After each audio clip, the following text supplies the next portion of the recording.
Hey guys, we have been over the last few weeks, and we will be for this week and in 2 weeks from now as well. We've been trying to bring some sort of value-added content to our Illinois team huddle. We're excited today to have Don and Suzanne Manning with us.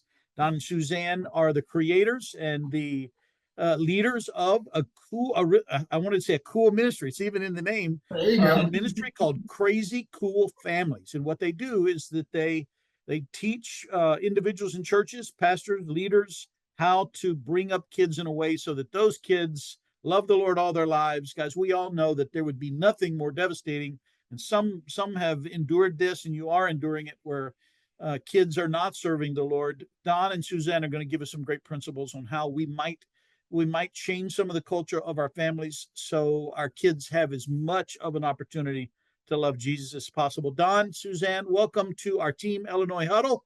We're blessed to have you guys. Introduce yourselves and then take it away. Yes, so thank you, Don and Suzanne. And I'll start out by saying most of our content comes from my wife. I always tell dads, if you'll become a student of your wife instead of her critic, you'll be amazed what you learn about family, that God placed our wives in there for a very special relational reason. So I'll do most of the talking, but she did most of the thinking and the parenting. So welcome. I'm glad you're here. And I just want to say, oh my goodness, as all your faces popped up, I just started praising the Lord for you. Mhm. Thank you for being on the front lines of the battle that's being fought this side of heaven. Thank you for leading your churches and leading your families well. We are beyond honored to get to talk to you, mighty men of God, for just a few minutes. And we hope with everything that we've got that we just leave you with a little bit of encouragement, maybe one little tool that you can apply to, your staff, of course, everybody you talk to, but for sure your wives and your children. That's what we hope that you leave with today is a tool, a blessing.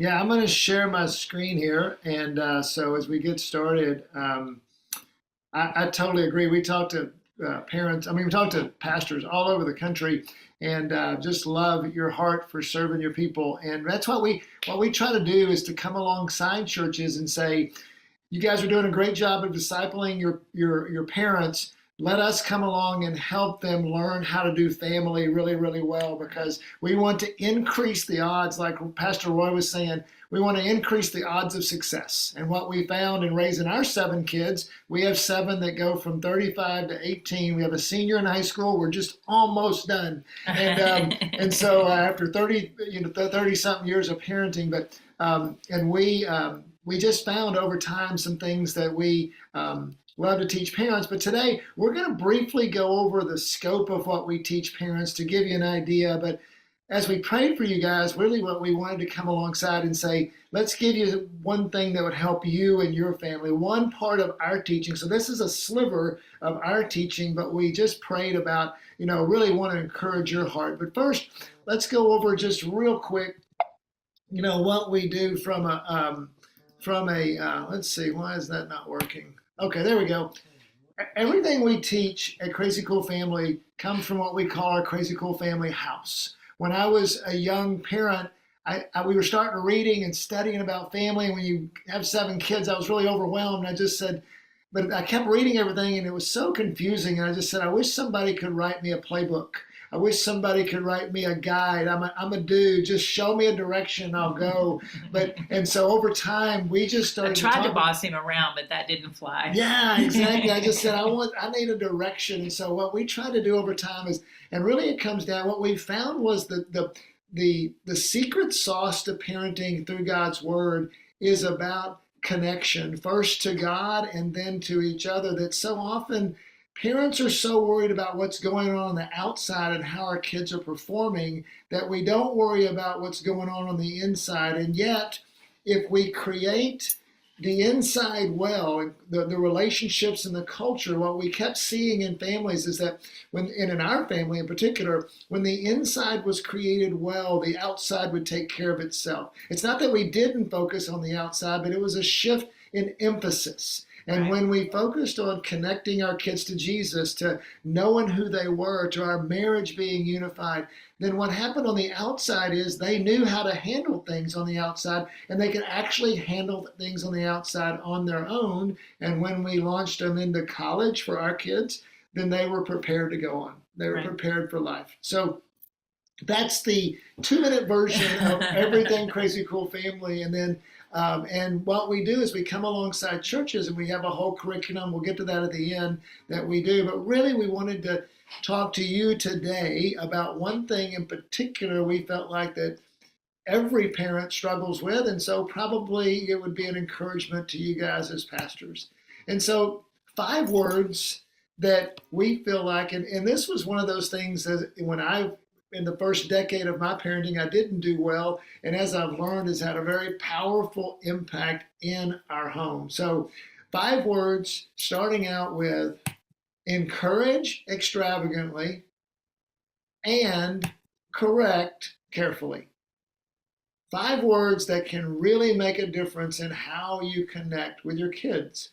It has 2 parts to it. Encourage extravagantly first and correct carefully. We'll go over the first of the 2. Hebrews 3:13. You've probably seen this verse before. One thing about talking to pastors is they know the Bible better than we do. So we don't surprise anybody with scripture for sure. But in Hebrews 3, it says, encourage one another daily. You guys probably know the Hebrew or the Greek and all this for this verse. But encourage one another daily as long as it is called today. In other words, encourage one another frequently and forever. We never stop encouraging. And it says so that none of you may be hardened by sin's deceitfulness.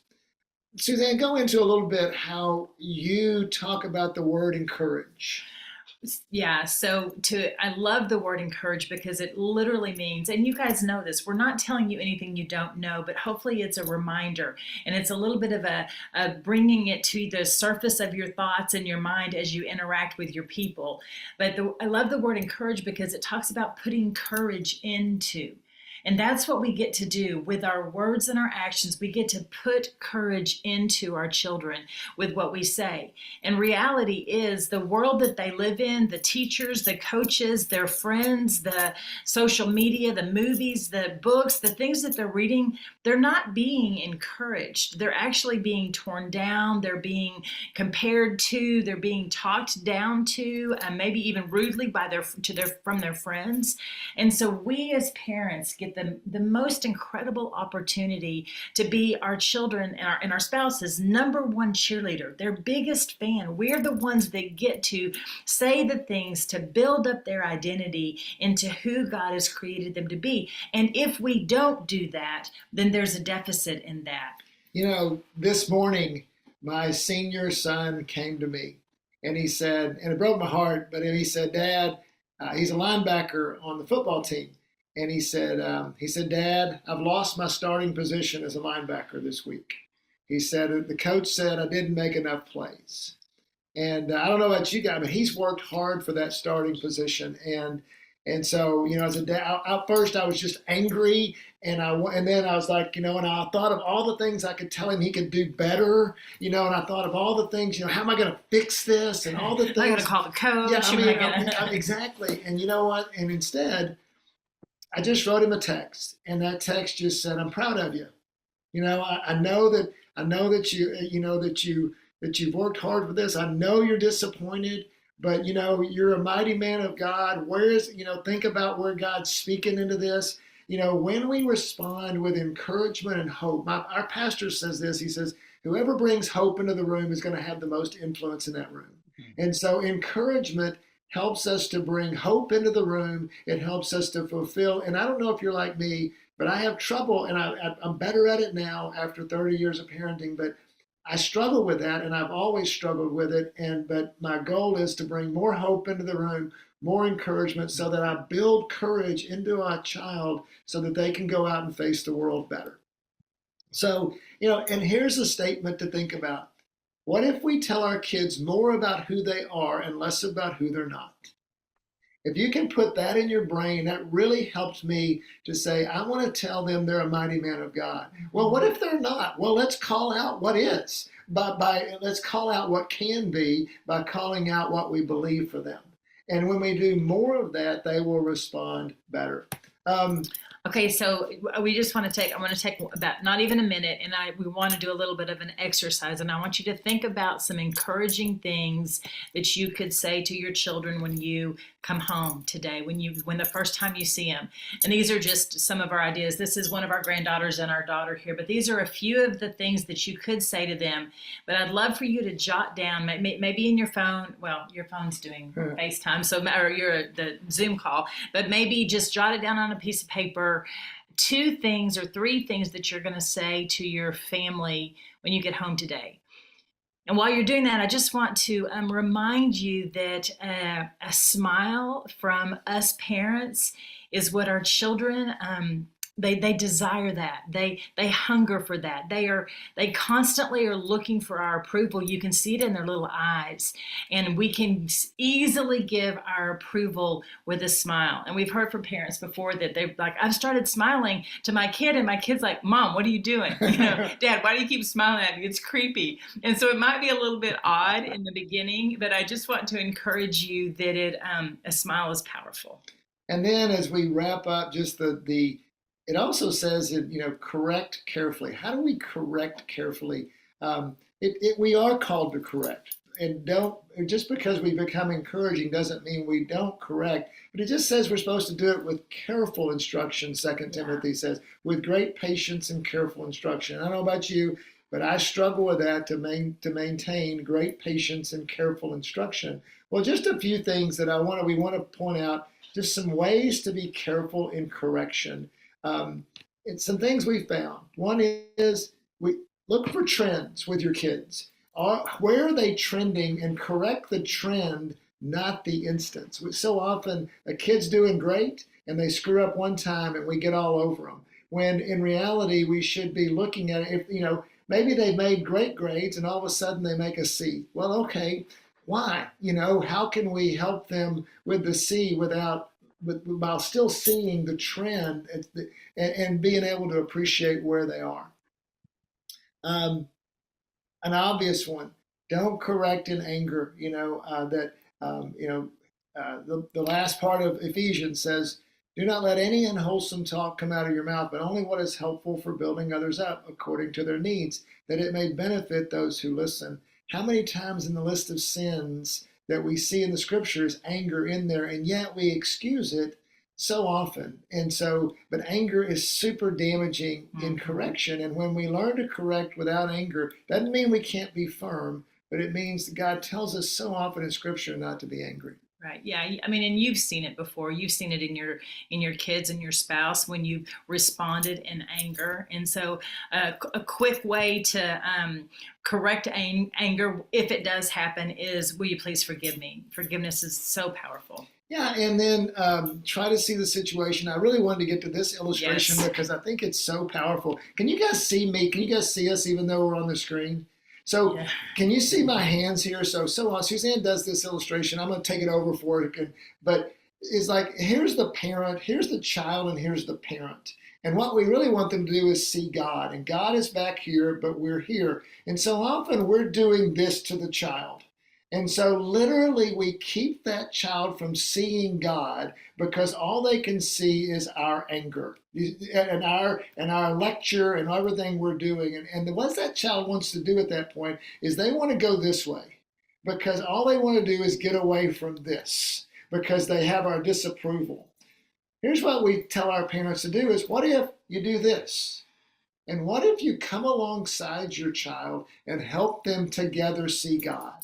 What if you can be on their team, get across their line and get on their side? Because wouldn't it be great if they saw God on their own rather than have to see it because we told them about it? Right. So, and then I know we're running out of time. So just in start and end with encouragement, we tie it back in.